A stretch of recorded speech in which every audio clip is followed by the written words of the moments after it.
बोलबम हर हर মহাদেব। তো তোমরা আমার আগের ভিডিওতে দেখেই নিয়েছো যে আমরা পৌঁছে গেছিলাম মন্দিরের সামনে এবং তারপরে গিয়ে কী করলাম। তো সন্ধ্যার দিকে সন্ধ্যা আরতি দেখার পরে মন্দিরের চারপাশটা ঘুরে নিলাম এবং আশেপাশের মন্দিরগুলো দেখে নিচ্ছিলাম, যেহেতু কালকে জল ঢালতে ঢালতে কত সময় লাগবে আমরা সঠিক জানি না।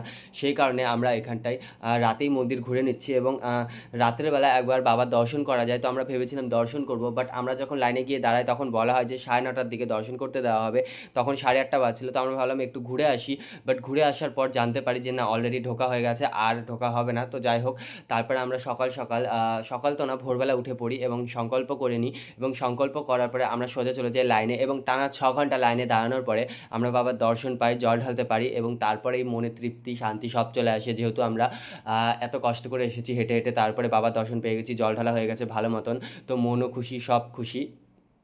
যাই হোক, আর এই যে মন্দিরের ওপর থেকে তোমাদের বলেছিলাম যে সুতো পেয়েছি, তো সেটা পাওয়ার পরে আমাদের মনের মধ্যে খুবই খুশি। তারপরে এখন আমরা এখান থেকে বেরিয়ে যাবো, যেহেতু আমাদের এখন আমরা বাসুকিনাথ যাবো। সেখানটায় গিয়ে সবাই বলে যে এখানটায় জল ঢালার পরে বাসুকিনাথে যদি জল না ঢালা হয় তাহলে নাকি অসম্পূর্ণ থেকে যায়। সেই কারণে আমরা এখন বেরিয়ে যাচ্ছি এখান থেকে এবং বাসুকিনাথ যাওয়ার পথে এত সুন্দর একটা ভিউ দেখতে পাই দেখো। এবং আমরা যাওয়ার পথে ঘোড়ামারা দাঁড়িয়ে পড়ি এবং সেখান থেকে আমরা প্রসাদ কিনে নিই।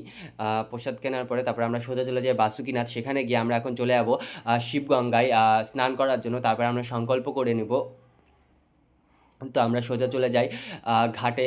ঘাটে যাওয়ার পরে কারেন্ট চলে যায় এবং তারপরে শুরু হয়ে যায় বৃষ্টি, হালকা ঝিরিঝিরি বৃষ্টি শুরু হয়ে যায়। তো আমরা কোনো মতন 3 ডুব দিই এবং তারপরে আমরা ওখানটা সংকল্প করি নিই এবং সংকল্প করার পরে তারপরে আমরা চলে যাই সোজা মন্দিরে এবং মন্দিরে ভিড় ছিল না। আমাদের আধা ঘন্টার মতনও সময় লাগেনি হয়তো জল ঢালার জন্য, এবং সেখানটায় গিয়েও আমরা ভালো মতন বাবার দর্শন করি নিই এবং জল ঢালে নিই। তারপরে আমাদের পুরো মানে সাকসেসফুল আর কি। তারপরে আমরা এখন এখান থেকে বেরিয়ে যাব। বেরোনোর আগে আমরা এখানটায় হালকা একটু মার্কেট করে নিলাম সবাই।